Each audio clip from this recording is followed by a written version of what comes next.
সম্মানিত দিনী ভাই ও বোনেরা, আসসালামু আলাইকুম ওয়া রাহমাতুল্লাহ। আজ আমরা যে হিজরি সন অতিক্রম করছি, যে মাসটি অতিক্রম করছি, সেটি হচ্ছে অত্যন্ত গুরুত্বপূর্ণ এবং তাৎপর্যপূর্ণ মাস, পবিত্র রবিউল আউয়াল মাস। এই মাসের দু একদিন পরেই 12 তারিখ চলে আসতেছে, যেদিন মুসলিম উম্মার জীবনে একটি তাৎপর্যপূর্ণ দিন, আর সেটি হচ্ছে বিশ্বনবী মুহাম্মদুর রাসূলুল্লাহ সাল্লাল্লাহু আলাইহি সাল্লামের জন্মদিন। যেদিন আল্লাহর এই প্রিয় হাবিব এই দুনিয়ার জমিনে আগমন করেছিলেন, যেটিকে ঈদ মিলাদুন নবী হিসাবে মুসলিম উম্মাহ, মুসলিম জাতি পালন করে থাকেন। অতএব আমরা জানব ঈদ মিলাদুন নবীর ইতিহাস, তাৎপর্য, গুরুত্ব এবং ফজিলত সম্পর্কে। ঈদ শব্দটি আরবি শব্দ, অর্থ হচ্ছে আনন্দ প্রকাশ করা।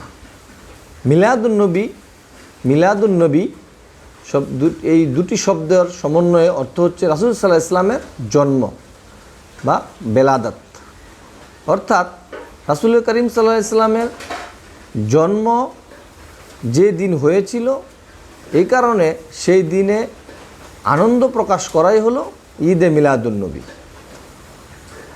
আর যদি পরিভাষায় বলা হয়, তাহলে ঈদে মিলাদুন নবী হচ্ছে রাসূল করিম সাল্লাল্লাহু আলাইহি ওয়াসাল্লামের জন্মের সময়ের ঘটনাবলী, রাসূল সাল্লাল্লাহু আলাইহি ওয়াসাল্লামের জীবন নিয়ে আলোচনা করা, রাসূল সাল্লাল্লাহু আলাইহি ওয়াসাল্লামের বাণী হাদিস সমূহ নিয়ে আলোচনা করা এবং রাসূল সাল্লাল্লাহু আলাইহি ওয়াসাল্লামের উপরে দুরূদ পাঠ করা এবং রাসূল সাল্লাল্লাহু আলাইহি ওয়াসাল্লামের কাছে সালাম পৌঁছে দেওয়া।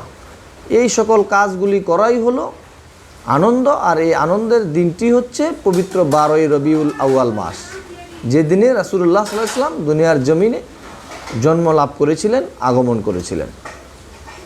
তাহলে এই দিনটি কিভাবে সূচনা হলো আনন্দের দিন হিসাবে? কথিত আছে হিজরি 4র্থ শতাব্দীর মাঝামাঝি সময় থেকে এই ঈদে মিলাদুন্নবী পালনের প্রচলন শুরু হয়েছে। কথিত আছে ইরাকের ইরবিল নামক শহরে আবু সাঈদ কুকবুরি এই 12ই রবিউল আউয়ালকে মুসলিম উম্মার জন্য আনন্দের উৎসব হিসাবে পালনের দিনটিকে প্রতিষ্ঠা করেছিলেন।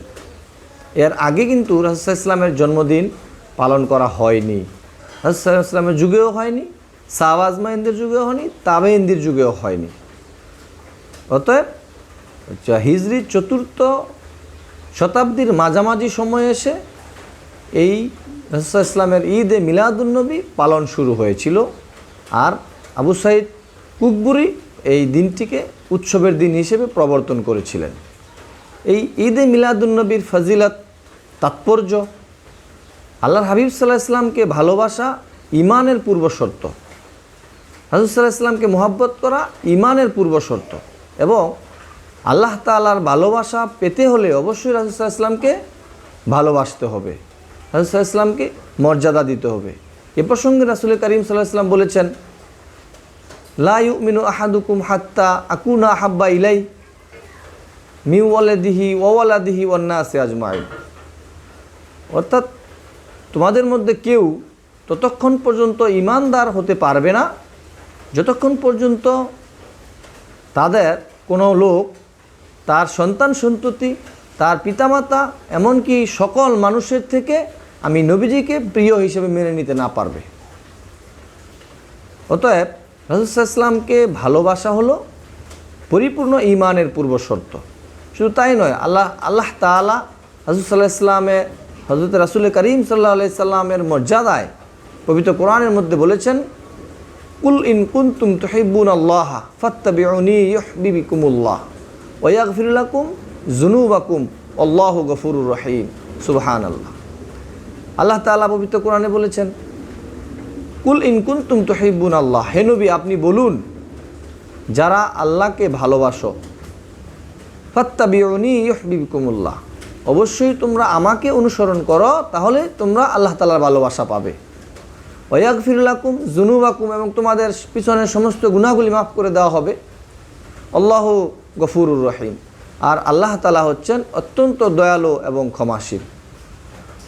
অতএব রাসূল সাল্লাল্লাহু আলাইহি ওয়াসাল্লামকে ভালোবাসলে রাসূল সাল্লাল্লাহু আলাইহি সাল্লামকে অনুকরণ করলে, রাসূল করিম সাল্লাল্লাহু আলাইহি সাল্লামের আনুগত্য করলে, রাসূল করিম সাল্লাল্লাহু আলাইহি সাল্লামের হাদিসের বাণীসমূহকে মানলে, নিজেদের জীবনে চর্চা করলে, নিজেদের জীবনে প্রতিষ্ঠিত করলে আল্লাহ তাআলা মানুষের জীবনের সমস্ত গুনাহগুলি মাফ করে দিবেন এবং মানুষকে আল্লাহ তাআলা মর্যাদা বৃদ্ধি করে দিবেন।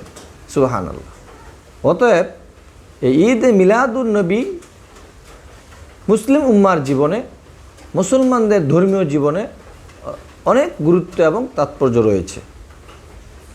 আল্লাহ তাআলা আমাদেরকে রাসূল সাল্লাল্লাহু আলাইহি ওয়াসাল্লামের অনুসরণের মাধ্যমে, রাসূল সাল্লাল্লাহু আলাইহি ওয়াসাল্লামের পূর্ণ জীবনীকে অনুকরণের মাধ্যমে আল্লাহর ভালোবাসা পাওয়ার তৌফিক দান করুক। আল্লাহুম্মা আমিন।